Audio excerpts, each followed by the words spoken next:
Bien, bonjour à tous ceux qui vont se joindre à nous pour la suite de ce culte. Aujourd'hui, on va poursuivre comment lire et comprendre la Bible. C'est toujours dans le même sujet, mais sur les prophéties. Puis, je me suis permis d'en additionner. Pourquoi? Parce que c'est ce qui est beaucoup recherché aujourd'hui avec tout ce qui se passe avec Jérusalem, Israël, tout ça. Bien, c'est très recherché et je crois que, comme enfant de Dieu, on se doit de vouloir chercher la vérité. Puis ce matin, après avoir revisé très sommairement ce qu'on a vu la semaine dernière, juste faire le lien, euh, on va jouer aux détectives, des détectives béréens. Vous savez ce qu'ils faisaient, les détectives béréens? Hein, ils vérifiaient si tout ce qu'on leur disait, si c'était vrai, avant de croire. Hein? Si la foi vient de ce qu'on entend de la parole de Dieu, on doit croire ce qui vient de là.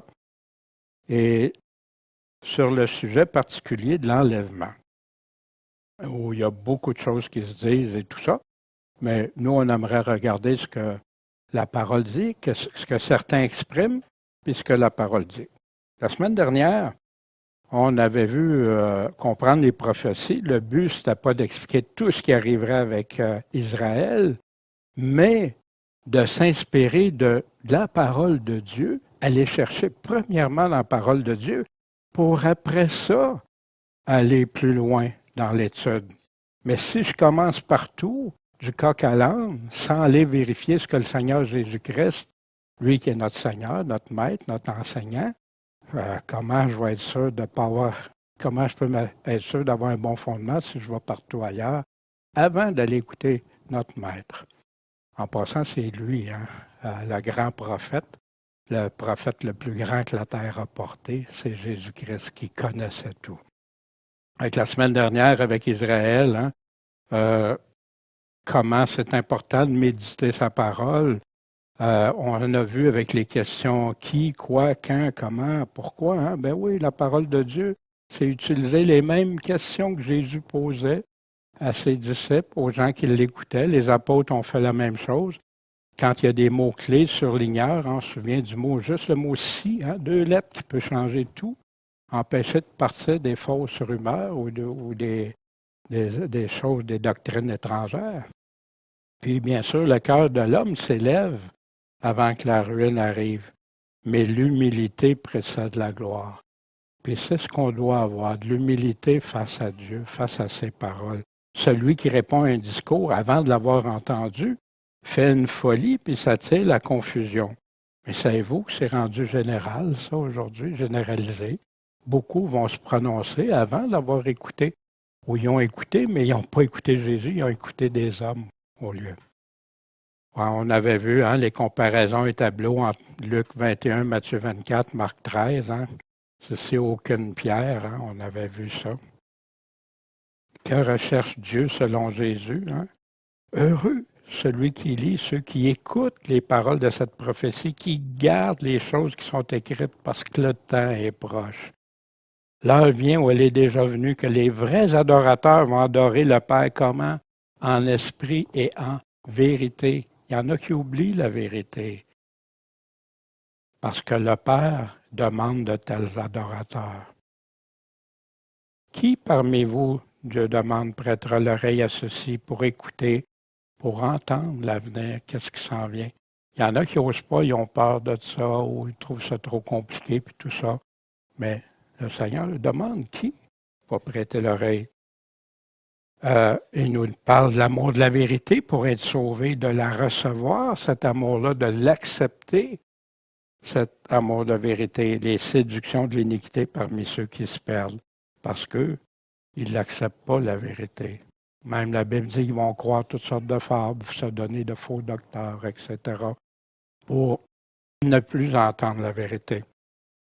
J'annonce dès le commencement ce qui doit arriver, et longtemps d'avance ce qui n'est pas accompli. Je dis, mes arrêts subsisteront et j'exécuterai quoi? Toute ma volonté. C'est Dieu qui parle. Tu entends, considère tout cela, et vous ne l'avouerez-vous pas? Maintenant, je t'annonce des choses nouvelles, des choses qui étaient cachées, inconnues de toi, mais maintenant révélées. Bien, pour ma part, ça a été une enquête de ma vie. La Bible, c'est-tu vrai? Jésus, c'est-tu vrai? Puis etc. Et Dieu m'avait préparé à travailler. Je travaillais comme enquêteur. Hein? Fait que là, tu te dois de réfléchir, puis des fois, tu te plantes parce que tu t'arrives à la cour, puis là, non, c'est pas votre opinion qu'on veut, c'est les faits. Puis, ben, je pensais que c'était ça, hein? Ben non, il faut que ça soit ça ou pas. Combien plus avec la parole de Dieu. Fait que, si vous êtes prêts, on va faire une démarche biblique que, pour ma part, en tout cas, je trouve intéressant, puis d'autres ont trouvé intéressant. Mais on doit faire attention parce que la Bible n'est plus la seule référence, malgré que tout le monde dit c'est la Bible, notre autorité, tout ça. Vous voyez toujours une pile de livres à côté ou une pile de doctrines que c'est découpé ici et là dans la parole de Dieu, souvent hors de son contexte. Puis ça fait que les gens restent pris dans un sillon. Ils sont plus capables d'en sortir. Mais qu'est-ce que fait un détective? Il observe, il détecte. Qu'est-ce qui se passe? Qu'est-ce qu'il y a? Y a-t-il quelque chose? C'est-tu tout correct ou y a-t-il quelque chose? Puis, prends des notes, parce qu'on oublie souvent les faits dans leur contexte, discerner la vérité du mensonge. Bien, ça te prend une attitude intègre pour ça, parce que si c'est tes émotions qui te conduisent, tu ne pourras pas en arriver, à moins que tes émotions tomberaient pile sur ça. Mais tu peux, quand tu as trop d'éléments contradictoires, comme il se passe aujourd'hui, bien, qu'est-ce que tu dois faire? Tu élimines le faux. Comment tu vas éliminer le faux? Tu prends un faux billet de 10 si tu es vrai ou pas. Tu le compares avec quoi? Le vrai. Nous, le vrai, c'est la parole de Dieu. C'est avec ça qu'on compare. On examine avec soin, puis on élimine tous ceux qui disent pas exactement comme Dieu. Puis un détective chrétien béréen, hein, lui, qu'est-ce qu'il fait? Ben, en plus, il demande humblement à l'auteur de ces paroles-là, puis il cherche attentivement avec soin, mais dans ses paroles. Il y a un amour et une soif de vérité. Puis il cherche à valider les mots. Parfois, dans le langage prophétique, il y a les images, les symboles, mais souvent, il y a du littéral. Puis les gens vont se perdre souvent. Mais la Bible nous l'explique parce qu'elle nous le dit, elle nous explique l'image en quelque part, soit dans le même texte ou soit dans un autre livre. Mais aussi un détective est prêt à se soumettre à son Créateur, à changer ses opinions si son opinion n'était pas correcte, puis comprendre sa volonté et non la mienne. J'ai passé par ça, puis ça a été rough un peu au début, mais combien bénissant par la suite. On doit se familiariser avec le texte. Il y en a qui pensent qu'ils vont lire une fois l'Apocalypse, puis ils ont tout compris. Mais non, lire, relire, hein? Mais la même chose avec les paroles de Jésus, en tenir compte du contexte, parce que la parole de Dieu s'explique par sa parole elle-même. Étudier qu'est-ce qu'il y a dans le contexte immédiat de ce qu'il est en train de dire, ce qu'il y a autour du texte, puis dans l'ensemble de ces paroles, les passages parallèles. Je le répète parce que c'est important. Puis s'il y en a qui n'ont pas écouté comment comprendre les prophéties, je vous invite à aller écouter, comprendre les prophéties, la partie 1. Puis bien sûr, la synthèse, comment lire l'aide-mémoire, comment étudier la parole de Dieu. Puis toute interprétation qu'on en arrive à doit s'accorder avec le reste de sa parole. Toute l'autorité repose sur les paroles du texte, puis non sur nous autres mêmes. Hein, puis vous vous souvenez de Wycliffe, si tu remarques pas seulement ce qui est dit dans les Saintes Écritures, si tu observes, c'est un bon détective. Je regardais ce qu'il disait, c'est vraiment savoir qui, quoi, quand, comment. Tout ça va t'aider à mieux. Fait que là, bien, si vous êtes prêts, on va débuter cette enquête. On met le chapeau des Béréens, On est un détective béréen. On va analyser souvent, ça c'est un parmi tant d'autres des dépliants qu'on a qui nous parle des prophéties. C'est ici que les gens distribuent. Fait qu'ici, on a que va-t-il arriver? Hein? Bien, toute l'humanité s'inquiète de l'avenir, loin de se clarifier. Les difficultés entre nations, classées sociales, races se compliquent toujours. Davantage, les armements se multiplient, etc. La destruction, ça ne peut durer qu'à ce qui va arriver qu'on entend. Très vrai, hein? C'est comme, est-ce que vous constatez ça? Hein? Ben, je pense que tout le monde peut constater ça. Fait que part avec une affirmation fondée, réelle. La parole de Dieu, seule lumière en ce monde de ténèbres, répond à cette question angoissée, puis sans entrer sur les développements, sur la prophétie, qui occupe une grande place dans cette parole, hein, au moins un tiers de la Bible. Et à la vérité, elle est toute entière prophétique. On demande à nos lecteurs de vérifier eux-mêmes en lisant les passages que nous leur indiquerons la justesse des très sommaires schémas qu'on désire esquisser sur des événements futurs certainement très proches. Fait que donc, on va suivre ça, on va examiner des références qu'on nous donne. Mais là, on commence avec une affirmation. Le premier événement que nous avons à attendre d'un moment à l'autre est la venue du Seigneur Jésus-Christ pour enlever ses rachetés. OK. Fait que si je dois vérifier avec ces paroles, on me dit de vérifier, de regarder, je cherche ces paroles-là. Je ne les trouve pas. Que Jésus affirme une telle chose, ni ses apôtres. Pas obligé de me croire, on va regarder par la suite. On a la parole prophétique à laquelle vous faites bien d'être attentifs, comme une lampe qui brille. Ça nous réfère toujours à quoi? À la parole de Dieu. Mais quand est-ce que Jésus a parlé de ça? Comment on est attentif à la parole prophétique, la seule vérité, comme on nous affirme, qui est très vrai, mais où Jésus dit que le premier événement est l'enlèvement. Si je veux croire à ça, il faut que j'aie les preuves dans la parole de Dieu. Je ne peux pas, parce que moi, je préférais que Jésus revienne là, affirmer ça. Puis comme détective, on regarde, à partir de quand Jésus affirme que son avènement surviendra? Parce que Jésus en parle. Qu'il va venir comme un voleur. Il en parle. Sur quel verset? On va les regarder, on va les examiner. Mais où Jésus parle de l'enlèvement comme premier événement avant pour venir chercher ses rachetés? Quel verset? 0. Puis même, il y en a qui servent de l'apôtre Paul qu'on va voir. Où Jésus parle qu'il va venir 2 fois. Parce qu'avec la suite, qu'on va voir dans le dépliant, il vient chercher son Église avant, puis après ça, les autres sont tous là, puis vont vivre des tribulations et tout.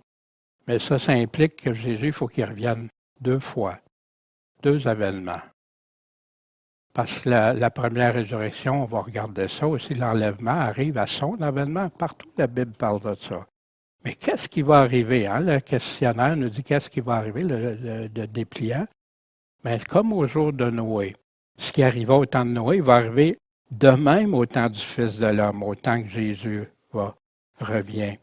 Il mangeait, il buvait, puis comme Noé, le déluge est arrivé au jour que Noé est entré dans l'arche.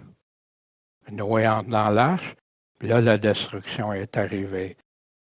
La même chose au temps de Lot. On vendait, on plantait, on bâtissait. Mais le jour que Lot sortit de Sodome, une pluie de feu et de soufre tomba du ciel qui les fit tous périr. Il va être de même au jour que le Fils de l'homme paraîtra. Le même jour, toujours le même jour, à ce jour-là. Fait que, s'il y a l'enlèvement, il faut que je dise aussi que ça aussi, ça arrive le même jour. Je ne peux pas se séparer puis dire non, l'enlèvement, c'est un jour, Puis après ça, l'autre, le reste, non, ça va être 7 années plus tard ou 3. Non, qui peut faire ça? Ça vient d'enseignements humains, ça, qui sont partis de John Darby dans les années 1800. Voici, hein? Ben, comment Jésus nous en parle? Dans l'Apocalypse au chapitre 3, hein? Je sais que tu as peu de force, tu as gardé ma parole, tu n'as pas renié mon nom. Non, ça brasse, ça, c'est pour le temps de la fin que Jésus dit ça à ses églises. Voici, il y en a de la synagogue de Satan qui suivent des Juifs, etc. Mais parce que tu as gardé la parole de ma patience, ma persévérance, tu as persévéré en moi, moi-même je te garderai de l'heure de la tentation, l'épreuve qui doit venir sur le monde entier. Pourquoi? Pour éprouver les habitants de la terre. Je viens bientôt, tiens ferme ce que tu as. Tu gardes la parole afin que personne ne puisse t'enlève ta couronne. À qui? Celui qui vaincra, lui, je ferai de lui une colonne dans le temple de mon Dieu et toutes les belles promesses reliées avec la vie éternelle. Puis, il dit que celui qui a des oreilles écoute ce que l'Esprit dit aux églises. Mais le Seigneur, on n'est pas destiné à la colère, tout le monde sait ça.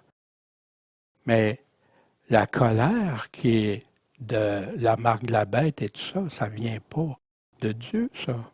C'est pas Dieu qui fait ça. Qu'est-ce qui va arriver? Bien, il nous le dit, qu'est-ce qui va arriver. Qui seront vainqueurs? Il dit qu'ils seront vainqueurs, ceux qui vont avoir gardé sa parole, qui vont avoir persévéré dans sa parole. Quel jour? C'est toujours le même jour. Pourquoi qu'ils vont être vainqueurs? Hein? Jésus le dit très clairement. Ils vont avoir gardé sa parole malgré tout. Puis comment? Combien de force? Peu de force, mais tu gardes ma parole.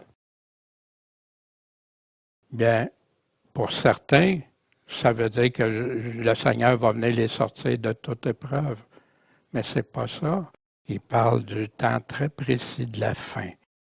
Puis le même jour, au jour de Lot, au jour de Noé, les choses vont survenir. Qui va être protégé comme Lot? Qui va être protégé de la colère de Dieu qui descend, qui est terrible? Il y en a qui pensent que toute la tribulation, tout ça, les signes, tout ça, c'est toute la colère de Dieu. Non, Dieu dit comment il va accomplir sa colère. Il parle des 7 coupes dans l'Apocalypse. Le jour du Seigneur va venir comment? Comme un larron dans la nuit. En ce temps-là, les cieux vont passer avec fracas. Les éléments embrasés seront dissous et la terre avec les œuvres qui sont en elle sera entièrement brûlée. C'est exactement ce qu'on retrouve dans l'Apocalypse au retour du Seigneur.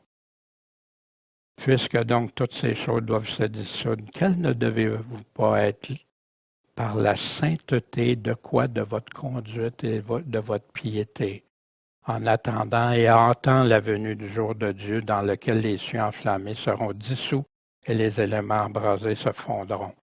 Jésus nous en parle, ça, dans Matthieu 24, puis ailleurs.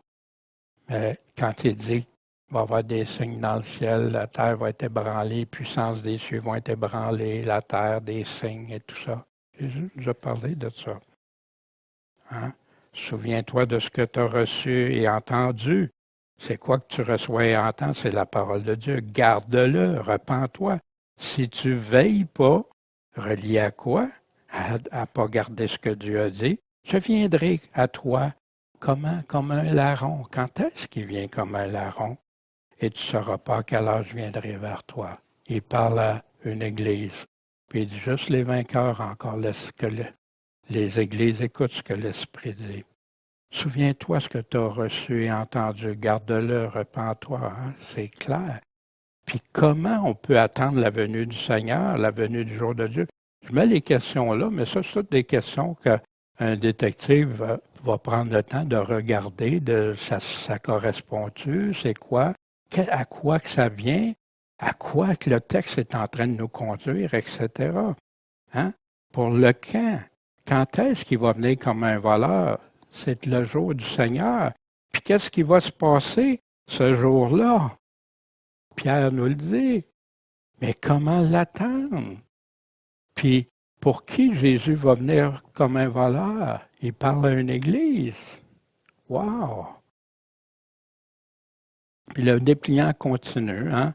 Il viendra avec un cri de commandement, avec une voix d'archange, avec la trompette de Dieu pour réveiller, ressusciter les morts en Christ, c'est-à-dire tous ceux qui se sont endormis dans cette foi, et pour ravir avec eux dans les nuées les croyants vivants, transmués, qui veut dire transformés, afin de les introduire tous ensemble dans la maison du Père. Il y a quelques petites choses ici, mais voici, puis il nous donne en référence 1 Thessaloniciens 4, versets 13 à 17. On va aller le regarder, ça ne sera pas long. Jean 14, 3, on va toujours être avec le Père, on va vous préparer une place, puis tout ça. Puis d'ailleurs, Jésus en reparle avec la Nouvelle Jérusalem, quand elle va descendre. Puis 1 Corinthiens 15, 51, on va aller voir ça aussi, mais plus complet. Puis Philippiens 3, 20, 21. Fait que là, il poursuit avec la même pensée qu'on n'a pas trouvé de verset. En tout cas, si vous en trouvez, écrivez-nous. Puis je sais qu'il y en a même qui ont fait des récompenses de 10 000 pour quiconque pouvait en trouver dans la Bible. Puis à date, ça ne s'est jamais concrétisé. Voici. Quand l'Église du Seigneur aura été enlevée, alors commencera l'épreuve. Ah, là, si tu me dis, comme l'Apocalypse, oui, jusque-là, ça peut aller parce que c'est le même jour. Mais voici, et toute une période de jugement terrestre. Ça c'est vrai. Quel terrible réveil pour ceux qui auront refusé l'Évangile, oui, très vrai. Après cet enlèvement des croyants, le champ est libre pour l'inique homme de péché, l'Antichrist. Puis là, il me donne 2 Thessaloniciens, versets 6 et 7, qu'on ira voir. Et en même temps apparaît la bête, la tête de l'Empire romain, rétablie sous la forme d'un État comprenant les 10 royaumes, etc. Puis il nous parle de la bête, l'Antéchrist. Mais le problème ici, c'est que tout ça, Jésus nous a parlé que la tribulation commençait à l'abomination de Daniel. Puis Paul nous parle que la réunion avec Christ puis son avènement ne peut pas arriver avant qu'il arrive des choses. Mais ici, c'est pas ça qu'on est en train de me dire. On va aller vérifier. Puis en passant, l'Évangile éternel parmi les Juifs, hein, ceux qui vont se convertir, ce sera pour les fidèles la grande tribulation. Mais si tu es dans la grande tribulation, c'est vrai qu'il y a des Juifs qui vont se convertir. Mais l'Évangile éternel, quand tu regardes, il y en a qui changent l'Évangile parce que là, tu vas falloir que tu vives des tribulations puis plein d'affaires, donc c'est pas le même Évangile que Jésus qui va... Voyez-vous, ça amène à toutes sortes de confusions puis de choses. Mais non, le Seigneur est là, le Seigneur va aider tous ceux qui vivent des tribulations, comme il a fait depuis les apôtres, les catacombes, etc., tout ça. Puis le jour du Seigneur, voici l'apôtre Paul, hein, le jour du Seigneur ne viendra pas que l'apostasie soit arrivée auparavant. Amen. Et que l'homme de péché n'a été révélé, le fils de perdition qui s'oppose et s'élève à tout ce qui est appelé Dieu. Mais qu'est-ce qu'il est en train de nous dire ici? Le jour du Seigneur ne viendra pas avant que ça soit arrivé. Mais le jour du Seigneur, ça inclut l'enlèvement, notre réunion avec lui. Mais ça apparaît pas dans la citation. Et si j'attire votre attention sur ça, c'est parce que c'est souvent le cas. Il y a beaucoup de vérité qui est utilisée, mais tout à coup, on fait des affirmations, mais sans rien pour l'appuyer dans le texte. Et même souvent, si tu regardes le contexte avant, tu vas trouver que non, ça contredit ce qu'il est en train de te dire. Mais pour qui, hein, Jésus va venir avec la trompette de Dieu, parce que c'est ça, avec un cri de commandement? Ben, Jésus, à la 7e trompette, la Bible, la dernière trompette, dans Matthieu 24, il nous parle de la dernière trompette. Mais là, la dernière trompette n'est plus la dernière trompette. C'est plus Jésus qui a raison. Il y aura une autre trompette, une dernière trompette avant la dernière que Jésus nous a parlé.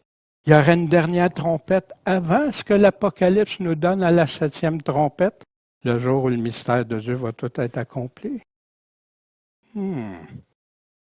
Mais quand est-ce que ça va arriver? C'est à son avènement, pas un de ses événements, son avènement d'avènement ou d'étape. La tribulation, ben Jésus nous en parle clairement dans Matthieu 24, Marc 13, où Jésus affirme qu'il va venir sur la terre. Fait que là, il y en a qui disent, ben non, je suis enlevé avec le Seigneur, je vais être avec lui au ciel pour toujours. Ben, dans le texte, il nous dit qu'on va aller rencontrer Jésus dans les airs, pas dans le ciel. Puis après ça, Jésus descend pour continuer. C'est ce que Paul nous dit, mais ça, on l'a déjà vu dans d'autres textes très clairement. Quand est-ce le jour de son avènement? Puis qu'est-ce qui doit se produire avant? Il faut qu'on ait vu l'homme de péché, là. On va y revenir, ce ne sera pas long avec le texte biblique. Le Seigneur viendra avec gloire avec les siens pour délivrer les fidèles de son peuple terrestre, le nouvel Israël et ceux qui auront cru parmi les nations. Fait que là, Matthieu 24, 31 devient que c'est les Juifs et les nations, mais ça exclut les saints. Pourtant, Jésus, il dit, je viens chercher mes élus. On va y revenir. C'est qui les siens? C'est qui les élus dans le Nouveau Testament partout? Mais vous savez, cette pensée-là, que c'est plus les chrétiens, c'est arrivé à la fin des années 1800, ça. C'est là que c'est apparu. Ça a été dénoncé comme des erreurs monumentales, de l'hérésie par les chrétiens du temps. Mais pas beaucoup aujourd'hui. La majorité vont dans le sens de ce qui avait été dénoncé comme hérésie. Ici, il va nous parler de l'Antéchrist, il va nous parler de la bête, ceux qui vont avoir adoré, il parle de Gog, Magog, ça c'est très bien. Tous ceux qui vont avoir adoré l'Antéchrist, reçu la marque, vont être livrés au jugement. Ben oui, c'est vrai. Mais ici, pour lui, les chrétiens vont déjà être enlevés, ce que tu ne trouves pas dans le texte. Puis par la suite, l'Antéchrist qui va être détruit, tout ça, l'Armageddon, ben oui. Le règne, alors commencera le règne de 1000 ans, le millénium, ben oui. Puis, ce que les prophètes ont annoncé, que Christ va régner. Il va régner où? Sur la terre. Ce sera un règne de paix, on n'apprendra plus la guerre, un règne de justice. Satan va être lié dans l'abîme pendant 1000 ans, très vrai.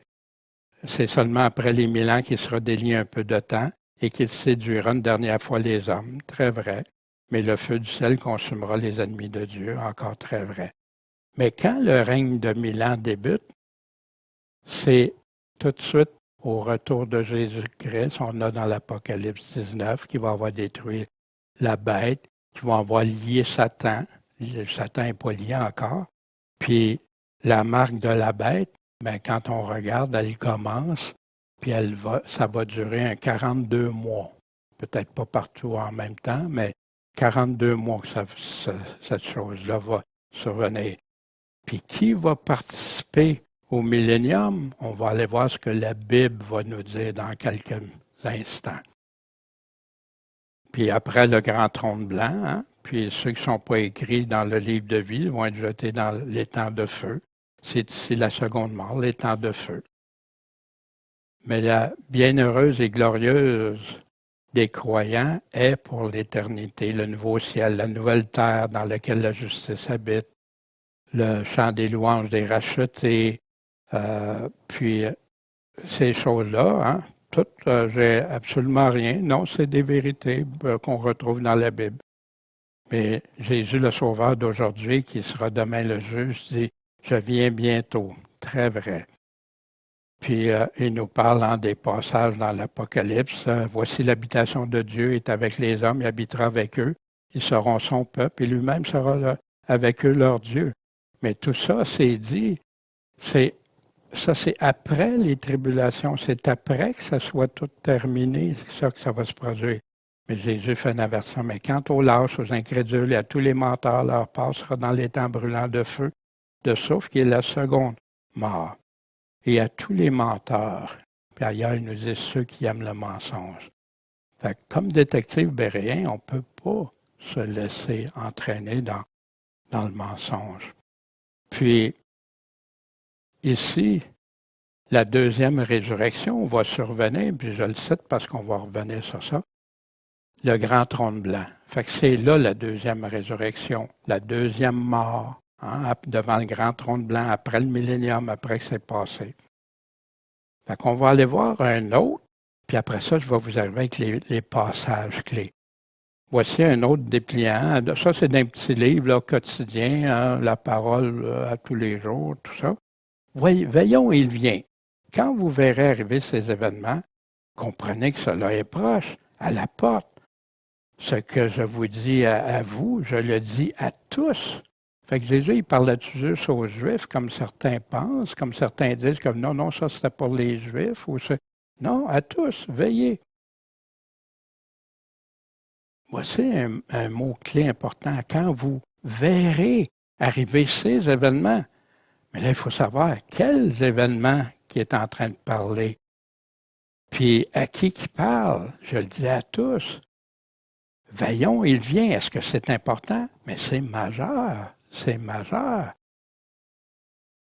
Remarquez ici une chose qui est souvent, puis ça arrive, des fois, on peut tout faire ça, mais je veux juste attirer votre attention. Quand vous lisez quelque chose, puis vous voyez qu'il y a 29, tout à coup, ça saute au 37, bien, allez lire ce qu'il y a avant puis après aussi. Bien important. Parce qu'il y en a beaucoup qui s'amusent à découper des bouts de phrases, puis les mettre, puis ils font un autre bout de phrase, un autre bout de phrase, puis un autre bout de phrase, puis regarde, c'est Dieu qui le dit. Ben, moi, si quelqu'un découpe ma lettre, puis choisit juste, je pourrais pas dire que c'est ma lettre.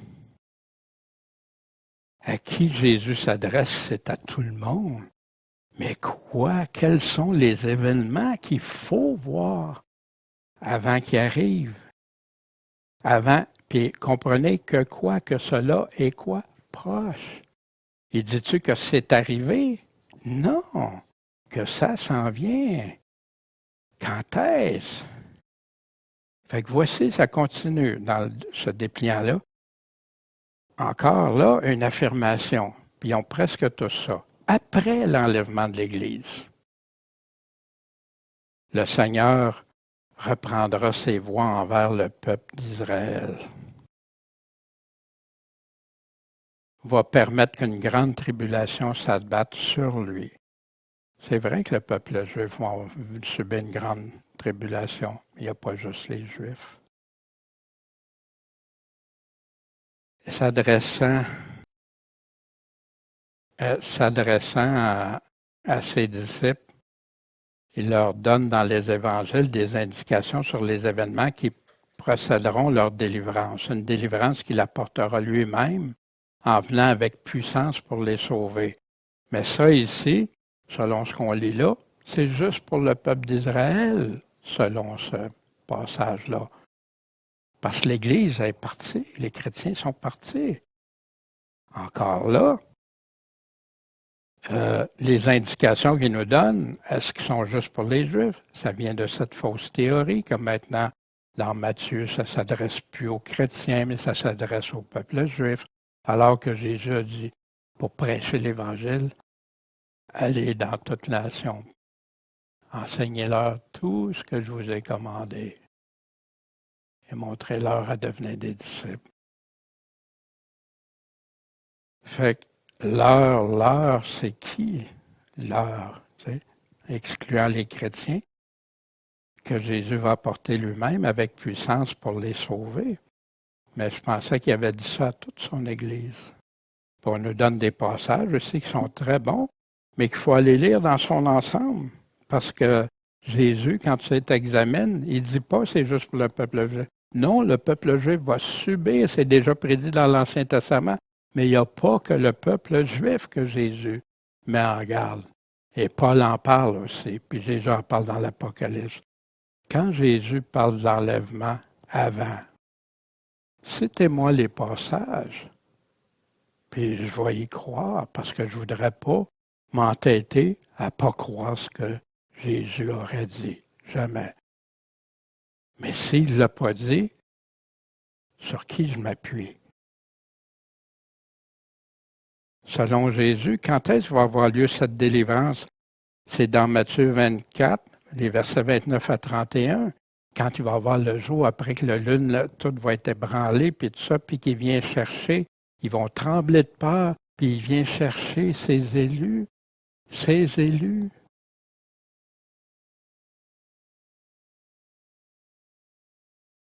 Puis, si tu veux continuer à dire quelle parole indique que seul Israël sera délivré, bien, il faut que tu les aies, ces paroles-là.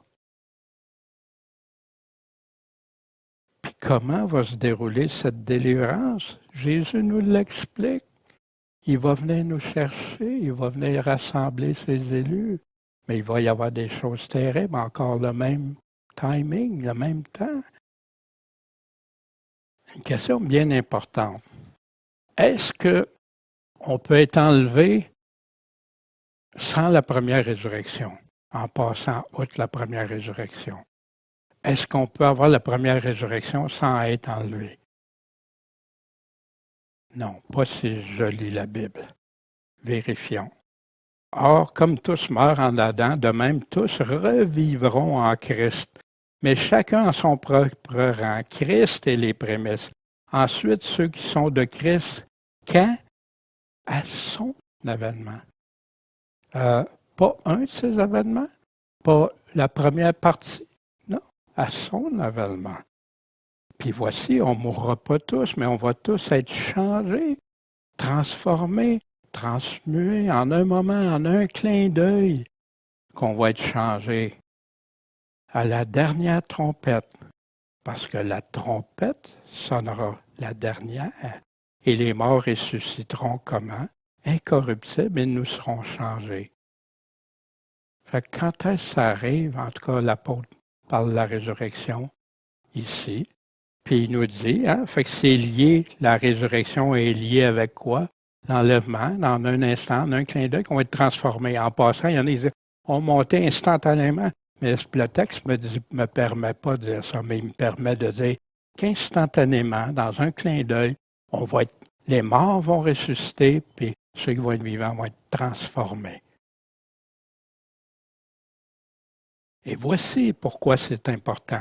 Je vis des trônes sur lesquels s'assiedent des personnes. Il leur fut donné de juger. Jésus a dit que ceux qui seraient avec lui jugeraient. Il fait même ça des promesses aux 7 églises, puis tout ça. Je vis aussi les âmes de ceux qui avaient été décapités pour le témoignage de Jésus.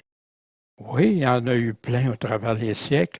Et pour la parole de Dieu, ceux qui tiennent, qui gardent sa parole, et ceux qui n'avaient pas adoré la bête, ni son image, puis qui n'avaient pas pris sa marque sur leur front ou à leurs mains. Et eux, ils ont vécu et régné avec Christ pendant 1000 ans.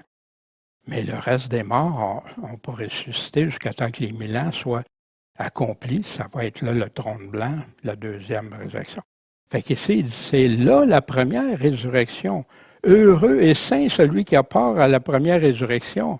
Ceux qui n'ont pas part, on ne peut pas dire qu'ils vont être heureux.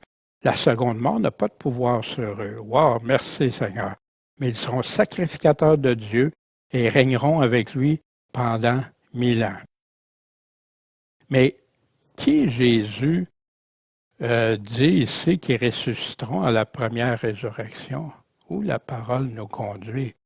Ben, il nous décrit ceux qui n'ont pas été décapités, ceux qui ont été décapités pour la parole de Dieu, son témoignage, qui n'ont pas pris sa marque, puis tout ça. Pourquoi ils vont participer à la première? Parce qu'il vient de l'énumérer. Puis, où seront-ils après ça, ceux qui vont avoir été première résurrection? Ils vont régner avec Christ. Où Christ va régner? Sur la terre. Voyez-vous le millénium? Fait que là, il y en a qui disent, ben non, ça se peut pas. Nous autres ressuscités, on est tout de suite au ciel, mais la Bible ne dit pas c'est ça immédiatement. Il nous parle de la nouvelle Jérusalem qui va descendre. Mais là, attention, qu'est-ce qu'on fait avec ça? On va-tu ajouter, enlever ou tout ça? La première résurrection me parle que ceux qui vont avoir cru en Jésus, qui n'auront pas pris la marque de la bête, qui ont tout ça, ils vont être avec Jésus. Puis Jésus est sur la terre, fait qu'on va régner sur la terre. Que ta volonté soit faite au ciel comme sur la terre, va s'accomplir. Quand est-ce que ça va arriver? Ça arrive-tu à la première résurrection, avant, pendant ou après la marque de la bête? Mais si je veux choisir ça, il faut que je reste dans le texte. Est-ce que, vu qu'il nous parle de ceux qui ont refusé la marque de la bête, vont être en première résurrection, je peux-tu les séparer des autres qui sont morts? Mais non, mais non. Fait qu'un bon détective béréen regarde ça, observe ça, détecte, puis va le sortir. Fait que là, il dit, on aimerait bien avoir aussi des indications sur le moment où le Seigneur reviendra pour enlever son Église. Encore le mot enlever son Église qui revient constamment. Quand est-ce qu'il va revenir chercher les saints, les élus? Jésus nous le dit. Mais tel n'est pas le cas. Alors, tout ce que Jésus a répondu dans Marc 24 et 25, qui a répondu dans Marc 24 à la question Jésus, quand va être la fin, puis le signe de ton avènement? Fait que Jésus répond de ça, attention pour vous faire saisir, puis il va jusqu'à la fin. Il donne toute l'explication. Mais il a oublié de parler de l'enlèvement de l'Église. Il parle juste des Juifs qui vont être enlevés après. Pensez ça? Aucune indication? C'est quoi aucune indication? Fait que tout ce qu'il a dit dans la même génération qui va survenir, là, ben non, il n'a donné aucune indication pour l'enlèvement de son Église. Parce que ça, l'enlèvement, c'est à part. Jésus ne nous en a pas parlé clairement, mais c'est à part. C'est ça qui se passe. Quand j'ai réalisé ça, parce que pour moi, je croyais à ce qu'on m'avait enseigné. Plein de pasteurs que je parlais disaient, hey, pourquoi t'enseignes ça? Ben, c'est ce qu'on m'a enseigné, fait que je répète ça. Fait qu'aucun événement précis nous est indiqué comme devant précéder sa venue. Il n'y a que des descriptions générales, la situation spirituelle, dans 2 Timothée, dans 2 Pierre 3, 3, 4. Puis si tu vas lire en passant 2 Pierre, il va dire qu'est-ce qui arrive à l'avènement du Seigneur, très clairement. Puis il ne parle pas juste de la situation spirituelle, oui, il parle de qu'est-ce qui va survenir à l'avènement du Seigneur. Puis le but du Seigneur, fait que là, ils disent, on retrouve ça à toutes les époques. Mais non, pourtant, la Bible, le Saint-Esprit dit qu'à la fin, voici. Mais oui, ça va être comme les douleurs de l'enfantement, ça va être de plus en plus grave, amplifié, etc. Fait qu'il y a un temps spécial, mais que le but du Seigneur est ainsi qu'on l'attende à tout instant, qu'on ait le comportement de personnes qui vont bientôt le voir, le rencontrer. Mais oui, mais l'attendre à tout instant, il nous dit, parce qu'on prend le retour imminent souvent comme parole, mais Jésus nous dit à partir de quand son retour va être imminent. Ça peut arriver à tout instant, mais pas avant ce qui est arrivé. On va voir. À partir de quand Jésus dit qu'il arrivera comme un voleur? Ben, il nous le dit après tous les événements qu'il a parlé. On l'a à la fin de Marc 24, Matthieu 24, Marc 13, Luc 21. Jésus aurait oublié. Pourtant, Jésus dit très clairement dans Marc 13, 23, « Mais prenez-y garde, voici, je vous ai prédit, tout prédit, sauf l'enlèvement de l'Église. » Voyez-vous?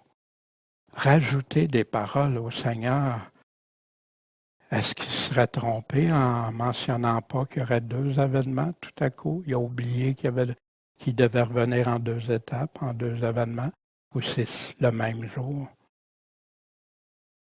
La référence qui est utilisée pour l'enlèvement, je veux pas que vous soyez dans l'ignorance au sujet des morts, pour pas vous affliger comme les autres hommes qui n'ont pas d'espérance. Mais oui, vos frères chrétiens, vos sœurs chrétiennes sont morts. Mais soyez pas attristés comme les autres qui n'ont pas d'espérance. Parce que si on croit que Jésus est mort, qu'il est ressuscité, croyons aussi que Dieu va ramener par Jésus pour être avec lui ceux qui sont morts. Voici la cause de leur peine, puis voici la solution que Paul leur donne, car on vous déclare ceci par la parole du Seigneur. Ah, si Paul dit par la parole du Seigneur, il faut que le Seigneur l'ait déjà dit en quelque part. En tout cas, je ne vois pas Paul inventer des choses ou être là. Puis bien, il dit nous vous déclarons. Fait que c'est pas, il y en a qui disent, ah, c'est Paul, il y a eu une révélation. Non, il dit bien nous. Et ils sont restés pour l'avènement du Seigneur. Restés pour quand? Avant l'avènement? Ou pendant l'avènement? Ou même après l'avènement? Hein, ça serait... Non. Fait que tu as juste 2 solutions, mais ici, il dit pour l'avènement, c'est pendant. Nous ne précéderons pas ceux qui sont morts. Pourquoi? Parce que le Seigneur lui-même va descendre du ciel, un signal donné avec une voix d'archange, au son d'une trompette de Dieu, et les morts qui sont en Christ ressusciteront premièrement. Ensuite, nous, les vivants qui seront restés, nous serons enlevés avec eux autres, sur des nuées, à la rencontre du Seigneur, au ciel. Non, dans les airs. Ainsi, nous serons toujours avec le Seigneur. Mais il va être où le Seigneur quand il descend? Il va être sur la terre pour le règne du millénium. Parce que souvent, on sort de Jean 14, là où je sais, on va préparer une demeure. C'est très vrai, mais oui. Mais il nous le dit, la demeure va être préparée dans cette nouvelle Jérusalem-là. Et voici, c'est pourquoi. Consolez-vous les uns les autres par ces paroles. De quoi il est en train de parler? Pourquoi il y avait de la peine? À cause de ceux qui mouraient, des frères et sœurs chrétiennes. Consolez-vous par ces paroles-là. Pour ce qui concerne les temps et moments, vous n'avez pas besoin, frères, qu'on vous en écrive. Vous savez bien, en effet, vous-même, que le jour du Seigneur viendra comme un larron dans la nuit. Il parle de son avènement. Le jour du Seigneur, ça vient comme un larron dans la nuit. De quoi il parle? Ben oui, de son avènement. Or, mes frères, je ne veux pas que vous soyez dans l'ignorance au sujet des morts. Il continue, le contexte, il est en train de parler de ceux qui sont morts puis que les Thessaloniciens avaient beaucoup de peine. Voici la suite. Le jour du Seigneur, car lorsqu'ils diront paix et sûreté, alors une ruine subite les surprendra, comme les douleurs surprennent la femme enceinte, mais ils n'y échapperont pas. Mais quant à vous, frères, vous n'êtes pas dans les ténèbres pour que un des 2 avènements vous surprenne comme un voleur? Non, pour que ce jour-là vous surprenne comme un voleur. De quoi il est en train de parler? Ça va arriver subitement. Ça va arriver au jour du Seigneur, comme un voleur, comme un larron. Vous êtes tous des enfants de lumière, des enfants du jour. Ne dormons donc pas comme les autres, mais veillons, soyons sobres. Les mêmes paroles que Jésus utilisait. Soyons sobres, étant revêtus de la cuirasse de la foi. Puis oui, les chrétiens ont besoin de la cuirasse de la foi, puis encore plus pendant des tribulations. Et de la charité éducace, de l'espérance du salut. Parce que si tu restes concentré sur ça, le reste, tu sais que c'est temporaire.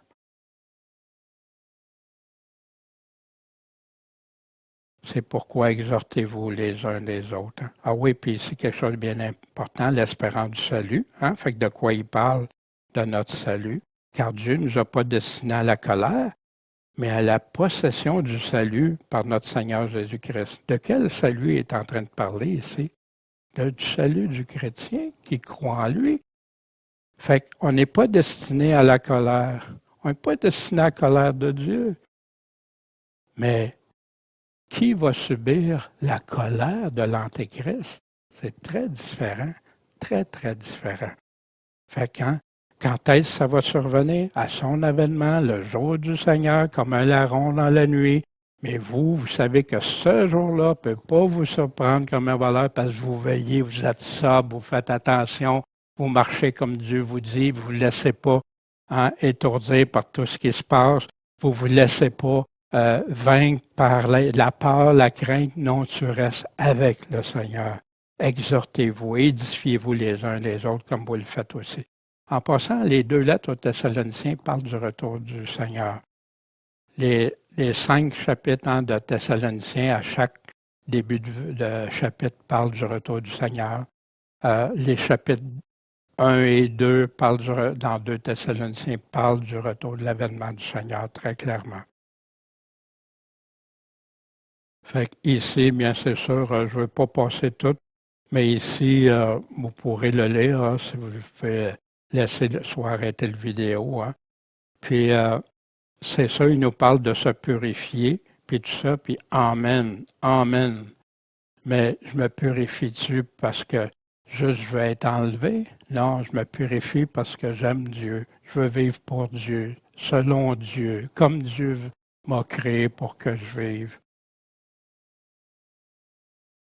Mais bien oui, s'il vient m'enlever, je ne sais pas si je vais être mort ou pas. En passant que je sois mort ou qu'il vienne me chercher, j'ai encore envie, mais je sais une chose, c'est que si je suis avec lui, j'ai vécu selon lui, pour lui.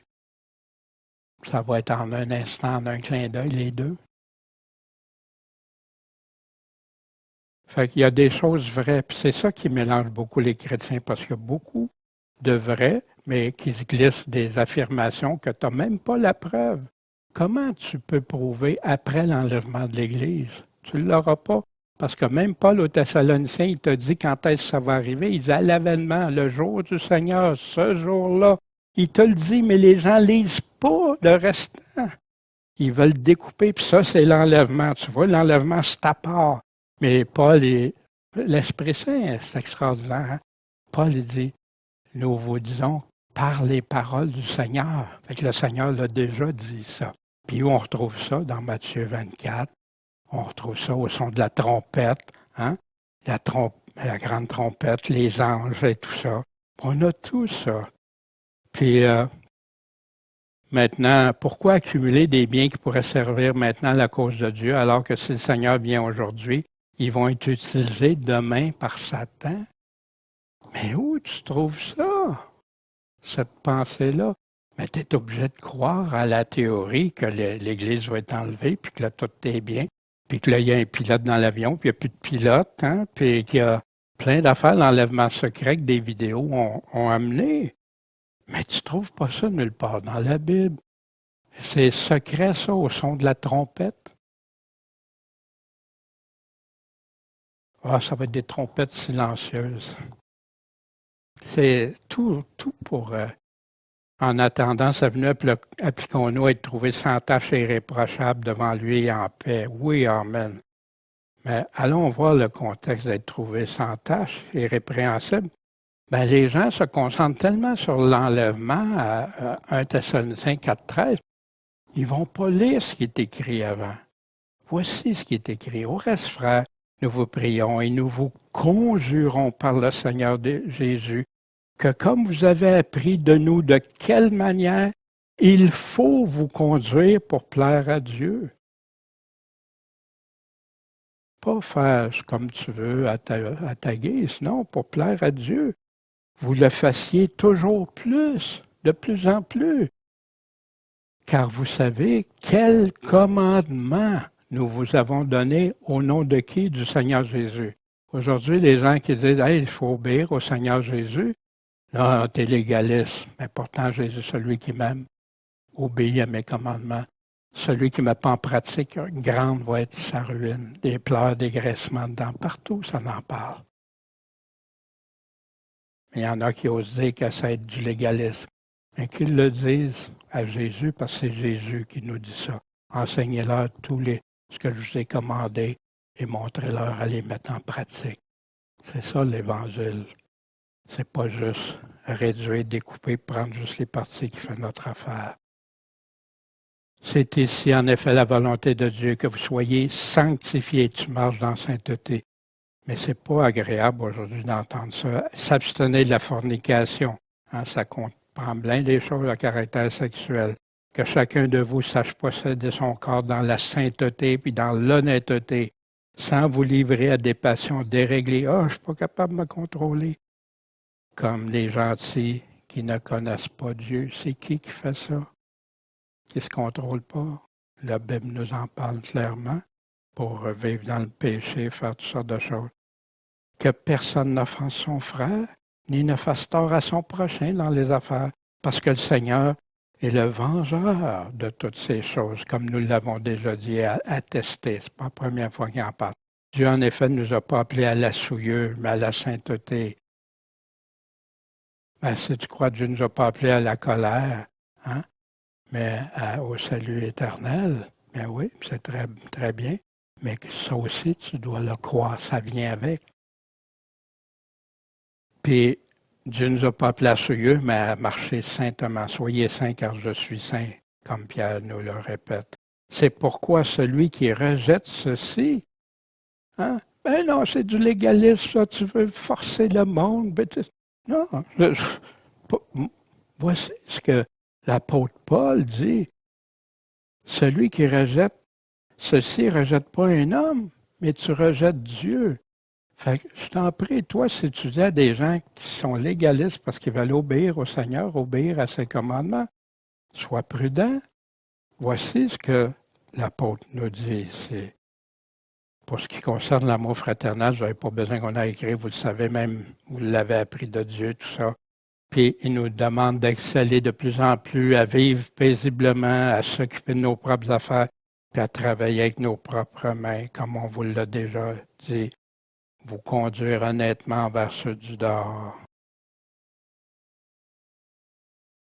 C'est souvent oublié parce que c'est découpé du contexte.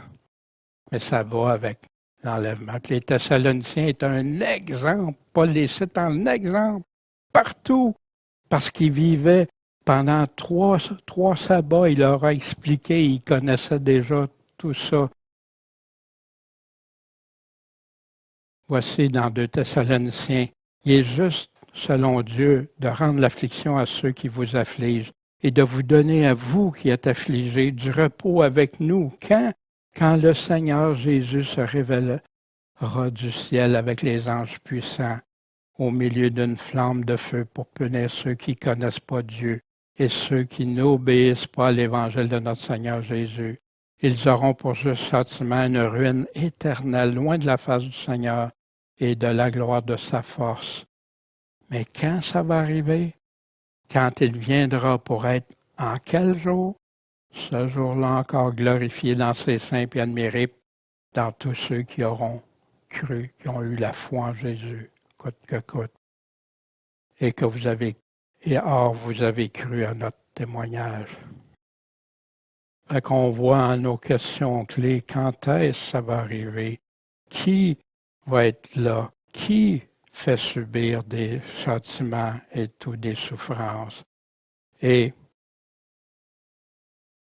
voici certains passages précis qui jumellent le retour de l'avènement et notre réunion ou enlèvement ensemble. 1 Thessalonicien, l'enlèvement à son avènement. 2 Thessaloniciens 2.1, l'avènement est notre rencontre avec lui. C'est l'enlèvement, ça. Avant ça, il faut qu'on ait vu l'abandon de la foi, l'apostasie, puis celui qui se prétend Dieu s'asseoir dans le temple. Son avènement et les anges qui rassemblent ses élus dans Matthieu 24, 30-31. Dans Marc, répéter son avènement et les anges rassemblent les élus. Dans Luc 21, 27, son avènement puis les anges rassemblent les élus. C'est étrange, hein? Les élus, dans tout le Nouveau Testament, c'est les chrétiens sauvés. Mais là, tout à coup, c'est plus eux. Pour fitter une théorie. Un tableau comparatif que vous pouvez retrouver ça dans les enseignements qu'on a faits. Puis par la parole de Jésus, le signe du Fils de l'homme paraîtra dans le ciel. Alors aussi, toutes les tribus de la terre vont se lamenter en se frappant la poitrine. Et elles verront le Fils de l'homme venant sur les nuées du ciel avec une grande puissance, une grande gloire. Il enverra ses anges avec un grand éclat de trompette, puis ils rassembleront ses élus des 4 vents depuis un bout des cieux jusqu'à l'autre bout. Ça inclut qui? Les chrétiens sont exclus de ça? Non. Ça va ensemble. Puis voici un passage qui est souvent utilisé. Alors 2 hommes qui seront dans un champ, l'un va être pris, l'autre laissé. 2 femmes moudront au moulin, l'une va être prise, l'autre laissée. Donc, veillez, parce que vous ne savez pas que Jésus va revenir à n'importe quel instant. Non, à quelle heure votre Seigneur viendra. Mais il nous a tout expliqué avant qu'est-ce qui doit arriver, avant que qu'un puisse être pris comme au temps de Noé, comme au temps de Lot. Veillez donc. Quand est-ce que quelqu'un va être pris ou laissé? C'est après tous les événements qui vont se passer en même génération que Jésus a décrit, où Jésus va arriver bien sûr du ciel, qui seront rassemblés, qui sont les élus partout dans le Nouveau Testament. Des questions qui peuvent nous aider à régler des choses. Qui seront rassemblés? Comment ça va se dérouler l'avènement de Jésus? C'est quoi sinon l'enlèvement, sinon notre réunion avec Jésus-Christ? Mais on veut nous dire qu'il y a une réunion avant qui se produit, mais ça prend des textes pour le dire, puis des textes que, sans effacer à son avènement, ce jour-là, tel temps. Vous avez un tableau ici, ça vient du site pourchrist.com, un endroit où j'avais expliqué le tableau, les événements qui se dérouleraient, la résurrection, le son de trompette, présence dans l'enlèvement, le rassemblement des cendres, etc. Puis vous l'avez plus clair là, dans les choses, en comparant 1 Thessaloniciens, Matthieu 24, 1 Corinthiens 15, 2 Thessaloniciens chapitre 2, Jean 14, 1, 3. Fait que c'est quelqu'un qui veut avoir le cœur net, faire un bon détective béréen, bien, allez-y. Puis si vous n'êtes pas d'accord avec moi, ça, c'est pas ça qui importe. Ce qui importe, c'est d'être d'accord avec Dieu. Qu'est-ce que Dieu nous dit? Qu'est-ce que Dieu? Il y a d'autres messages à référence antérieure pour ceux qui sont intéressés d'aller plus loin, d'aller valider, vérifier. Vous allez sur le site pourchrist.com ou sur YouTube, vous allez Matthieu 24, puis les chapitres 25, c'est 2 chapitres, puis il y a plusieurs enseignements. Puis il y a la synthèse pour ceux qui veulent avoir un coup d'œil plus rapide. Il y a l'enseignement Marc 13, les enseignements de Luc 17 et chapitre 21, 1 Thessaloniciens chapitre 4 et 5 aussi, 2 Thessaloniciens chapitre 1 et 2, la révélation dans l'Apocalypse où on parle à plusieurs places du retour du Seigneur puis de l'enlèvement. Puis vous pouvez retrouver aussi les origines, ça c'est dans 1 Thessaloniciens chapitre 4, les théories d'où ça vient, comment ça a commencé, la théorie de l'enlèvement avant le retour de Jésus, avant l'avènement, puis qui a été John Darby, qui a fait de nombreuses conférences, qui a été véhiculé par la Bible Scofield, que les chrétiens ne voulaient pas savoir pour différents facteurs, dont qui contredisait qu'il y avait plusieurs dispensations, que maintenant ça c'était juste pour les Juifs, puis ça c'est les chrétiens. Puis après ça, d'un collège, d'un livre. Puis à partir de 1990, ça a commencé à être enseigné dans les églises. Puis ceux qui sont à l'origine de la nouvelle théorie, ça c'est dans Thessaloniciens 5a. Ceux qui sont intéressés, malheureusement c'est en anglais, peut-être qu'il y en existe avec des sous-titres français ou je ne sais pas. Le documentaire très populaire aux États-Unis qui a réveillé plein de chrétiens, puis qui arrive avec des faits historiques, des faits des premiers chrétiens, des validations, d'examiner les textes, etc., tout ça. Left behind ou led astray.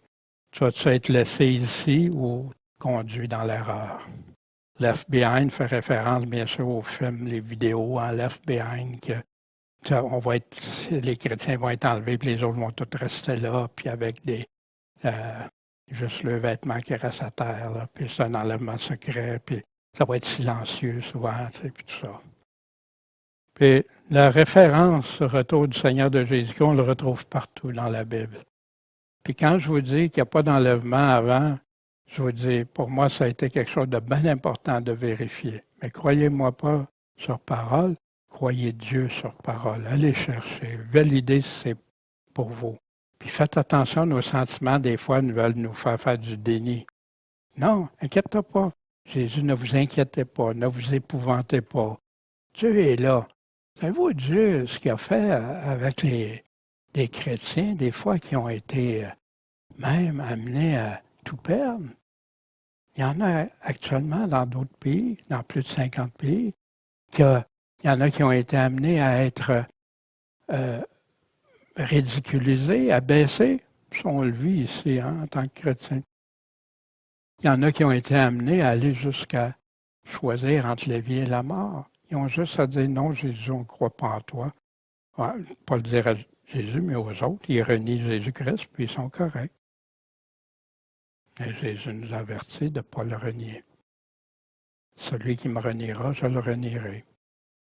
Mais le Seigneur nous a aidés dans le jardin de Néron, c'est historique, vous l'avez, Néron qui faisait brûler les chrétiens, qui avait accusé les chrétiens pour l'incendie à Rome.